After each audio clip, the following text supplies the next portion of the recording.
The sound of a clock ticking filled the quiet kitchen. It was 6:43 a.m., and the sun was just beginning to rise, casting a soft golden glow through the tall windows of the Langston family home. The walls were covered in polished wood, expensive paintings, and untouched silence. This was a house that looked alive but somehow felt empty. Martha, a woman in her late 50s, stood by the stove like she had for the past 20 years. Her hands moved with practiced ease, stirring oatmeal in a small pot, adding a pinch of cinnamon and setting out 3 bowls on the counter. She didn't need a reminder. She knew every child's favorite breakfast, every allergy, every picky habit. But the kids weren't kids anymore. And they weren't here. She stood still for a moment, staring at the empty table. No chairs scraped. No footsteps thundered down the stairs. No sleepy voices called out, "Morning, Miss Martha," like they used to when they were small. It had been years since they did that. Now they were all grown, too busy, too distant. But to her, they were still her babies. She turned the stove off and sighed, pulling her cardigan tighter around her shoulders.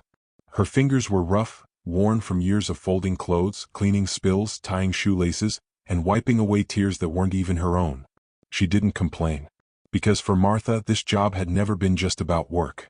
It was about love. She had come to this house when she was barely 30, no family of her own, just looking for a way to survive. And here in this home she had found a kind of purpose. A place where she belonged even if no one ever said it out loud. Then suddenly, ding, her phone lit up on the counter. A single message. "You may attend the funeral tomorrow. Mrs. Langston." That was it. No greeting. No, "Hope you're well." Just a cold, distant sentence. Martha stared at the message. A funeral. For Mr. Langston. The man she had worked beside for 2 decades. The father she'd watched grow older. The only person in the house who sometimes remembered to ask, "Have you eaten today, Martha?" He was gone. And now she was invited like a guest. Like a stranger. Not as family, not even as a friend. She sat down slowly, placing the phone beside her cup of tea. Her hands were shaking, but she wasn't sure why. Grief? Shock? Or maybe the bitter sting of being forgotten. On the wall above the fireplace, a framed photo caught her eye. It was old, faded with time. A beach day. Martha in the middle, arms wrapped around the 3 children, all smiling with ice cream in their hands. Their parents weren't in that picture. Just her and the kids. Back when they still called her Mama Martha by mistake. She smiled through her tears. "I raised them," she whispered. "Every single one of them." And yet tomorrow she would sit in the back pew like she didn't matter. But deep down something told her, this wasn't over yet. There was still something waiting. Something Mr. Langston had left behind. And she was about to find out what it was. It was raining the next morning. Not heavy but soft and steady, the kind of rain that made the world feel quiet like it too was in mourning. Martha sat by the window wearing a plain black dress. It wasn't new but it was clean and pressed. Her hands rested in her lap, holding a small purse. She hadn't gone to a funeral in years. And she wasn't sure how to feel about this one. She kept thinking about Mr. Langston. About the way he used to walk into the kitchen and ask for real coffee, when his wife insisted on something green and healthy. About how he secretly gave his youngest daughter, Maya, her first puppy against everyone's wishes, and asked Martha to hide it in the laundry room. He was quiet, kind in his own way, but he was also a man who rarely showed his feelings. Which is why what happened next surprised her deeply. Ding dong. The doorbell rang.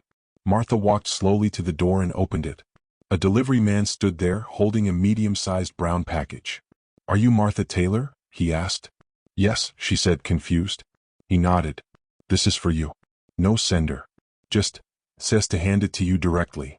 He handed her a clipboard to sign. Martha signed without a word and gently took the box into her hands. It was heavier than it looked. She closed the door and carried it to the kitchen table, her heart beating a little faster. There was no return address. No note on the outside. Just her full name, written in black ink on a cream-colored card. She carefully opened it.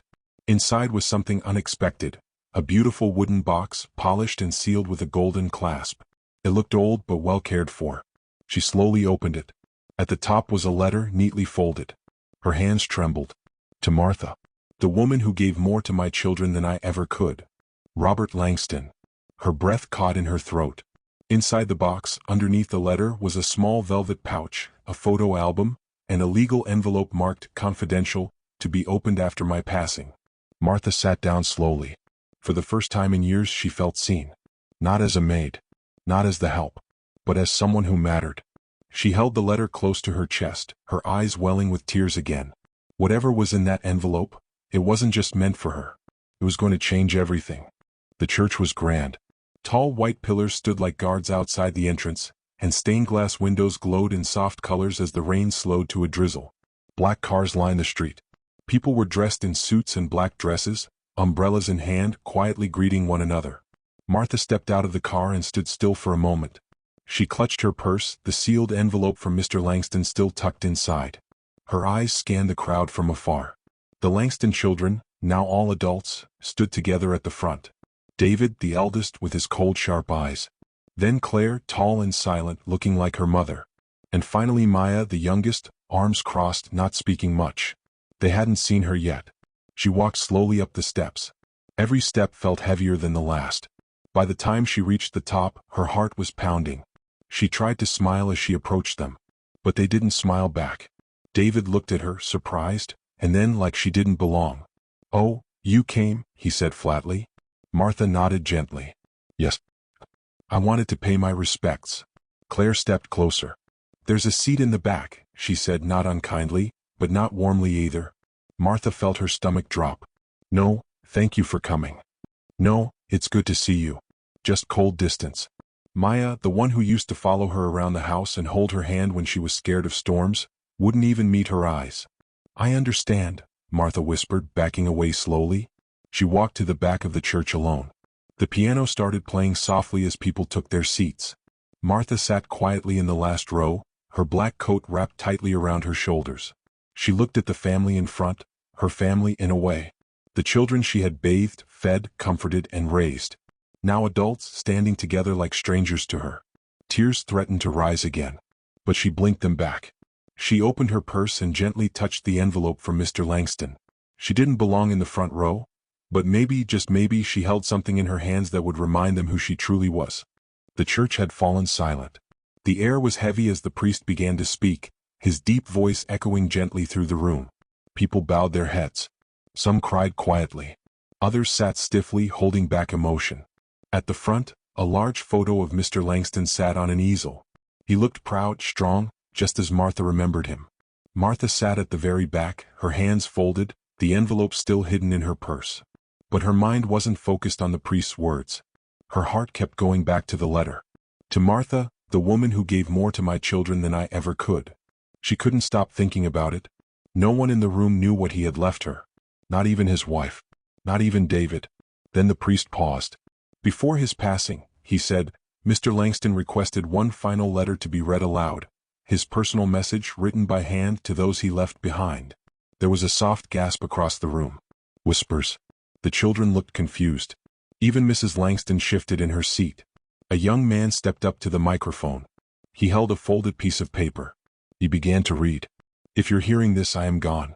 But before I go, I need to say something that I should have said years ago." People straightened in their seats. Even Martha leaned forward slightly. "To my wife, I thank you for the years we spent building this life. To my children, I love you always. But love is not just about money and names. It's about the people who show up, day after day when no one's watching.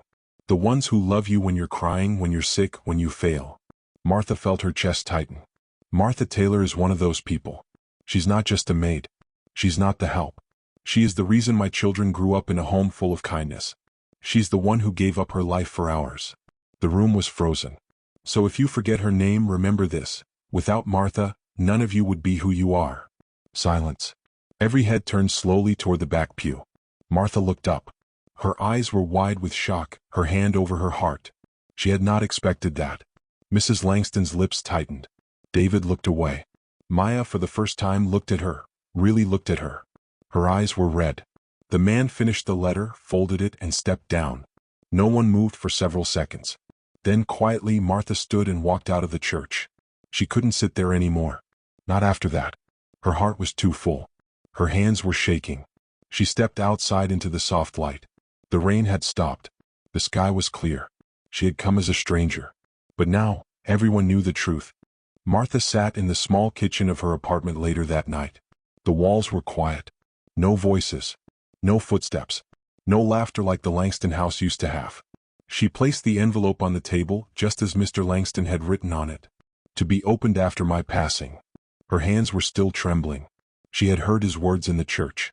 She had seen their faces when he said her name out loud. But now, this envelope felt even heavier than before. She slowly broke the seal and pulled out a single sheet of thick paper. Her eyes scanned the top line. Addendum to the last will and testament of Robert Henry Langston. Martha's heart skipped a beat. He had changed his will. She read on. This document is to ensure that Martha Taylor, the woman who helped raise my children with more care and love than I ever deserved, receives what is rightfully hers. To Martha, I leave the guest cottage on the estate, free and clear. No rent, no tax, no restrictions. Additionally, I have placed $75,000 in a separate account in her name for her care, comfort, and freedom. Let it be known, she is not a guest nor an outsider. She is family. Martha stared at the letter. Her lips parted in disbelief. She hadn't expected anything. Not money. Not property. She had served out of love, not for reward. But now, someone had finally seen her. Someone had finally said, "You mattered. You were not invisible." She folded the letter carefully and placed it back in the envelope, tears slipping silently down her cheeks. Just then her phone buzzed. A message. It was from Maya. "Can I come see you? Please?" Martha wiped her eyes and stared at the screen. Her heart, so tired from years of being ignored, suddenly felt something warm. Martha opened the door slowly. There, standing in the dim light of the hallway, was Maya. She looked different now, older, more polished, but her eyes were the same. What? Soft. Searching. She didn't speak at first. Neither did Martha. For a second it was just silence. The kind that hangs heavy when years have passed and no one said what they should have. Then Maya whispered, "Hi." Martha gave her a gentle nod. "Hi, sweetheart." Maya's eyes welled up. I'm sorry it took me so long." Without waiting for an answer, she stepped forward and wrapped her arms around Martha. Tightly. Like a child again. Like all the time and space between them didn't matter anymore. Martha held her back, her hands shaking slightly. Her heart pounding. It had been years since any of them had hugged her like this. "I've been thinking about you," Maya said softly. "Since the funeral, since Dad's letter, I realized how much I forgot. Or maybe how much I tried to forget." Martha pulled back just enough to look into her eyes. "You were young. It wasn't your fault." "But it was," Maya said.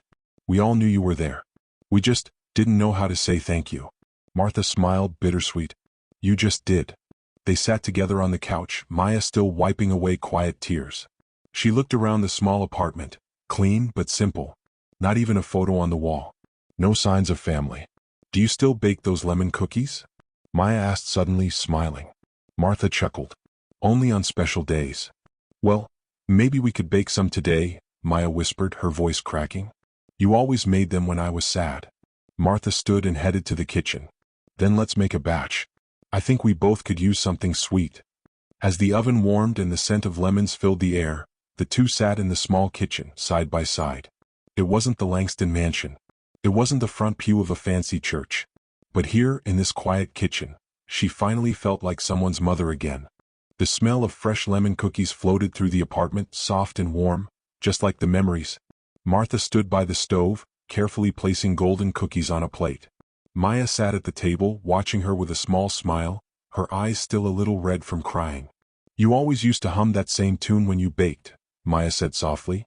Martha glanced back and smiled. "It calmed me. Helped me think." "I remember sitting on the counter watching you," Maya said, a bit of wonder in her voice. "You'd let me lick the spoon even when Mom said I'd get sick." Martha chuckled. "You never did. You had a strong stomach." Maya laughed lightly. Then the laugh faded, and her face turned serious. "Why did you stay?" she asked. "After everything, the way Mom treated you, the way we acted like you were just the maid." Martha was quiet for a moment.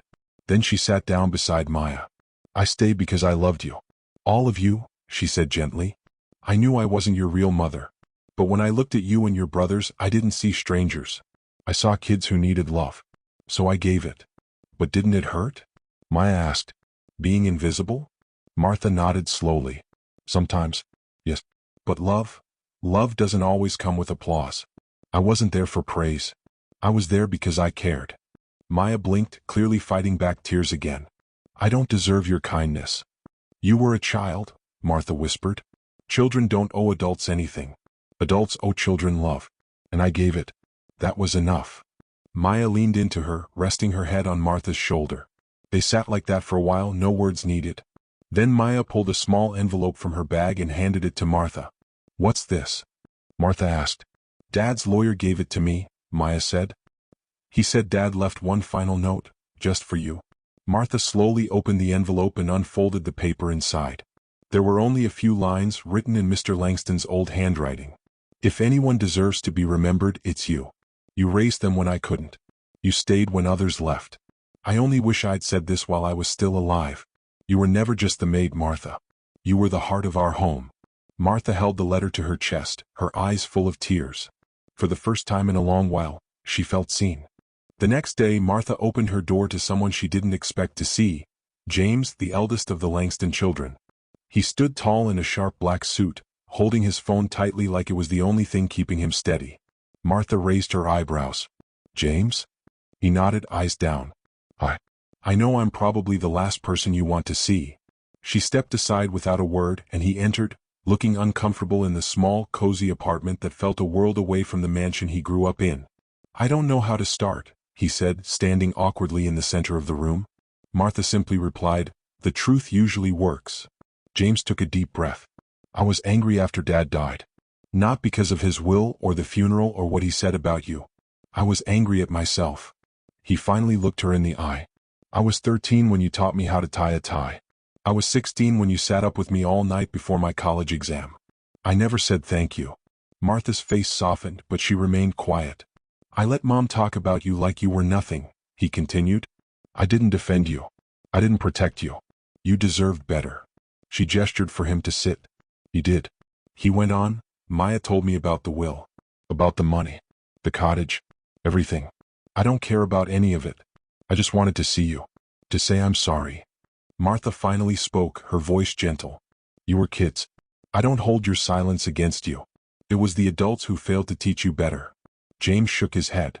"Still, I knew better. And I did nothing." A silence passed between them. Then from the kitchen Maya called out, "There's fresh lemon cookies, James." He turned to see her standing there, eyes puffy but smiling. He smiled back weakly. He looked at Martha again. "Do you think maybe we could start again? I mean, not from scratch, but from wherever we left off." Martha took a long look at him. Then she stood up, walked over, and gently placed her hand on his shoulder. "Starting again is always possible," she said. And for the first time in years, James smiled like a son again. A few days later, the apartment door knocked again. This time it was Ben, the middle child. The one who used to play guitar in the living room while Martha hummed along from the kitchen. He held an old shoebox in his hands, and when Martha opened the door, he gave a shy smile. "Hey," he said. I brought something." Martha welcomed him in without a word. Ben sat on the same couch where his sister and brother had just been days ago. His hands trembled a little as he opened the box. Inside were photos, dozens of them. Some were yellowed with time. Others were torn at the corners. All of them held memories Ben had pushed aside for years.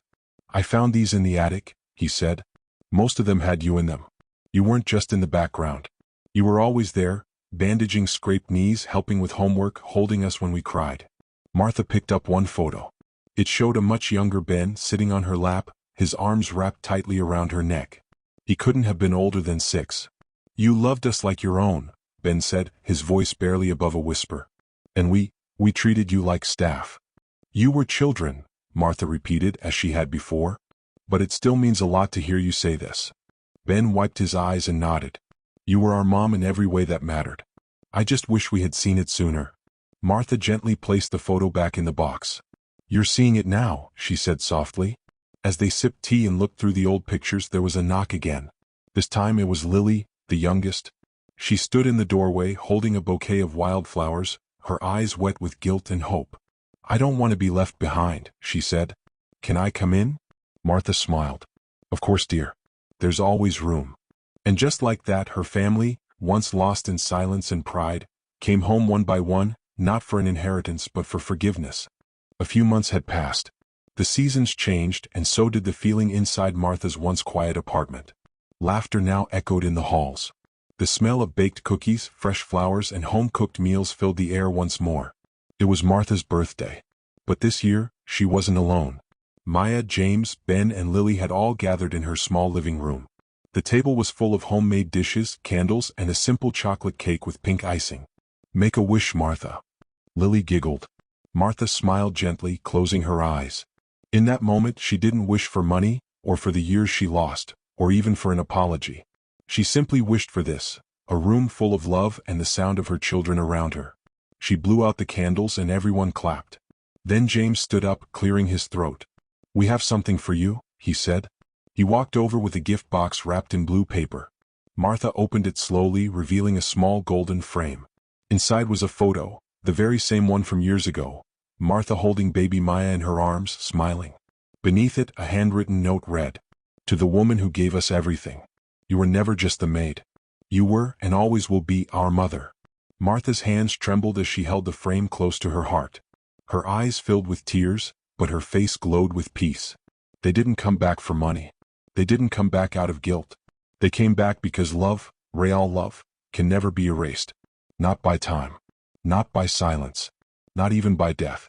That night, as the rain tapped gently on the windows and laughter warmed the walls, Martha finally felt something she hadn't in a long time,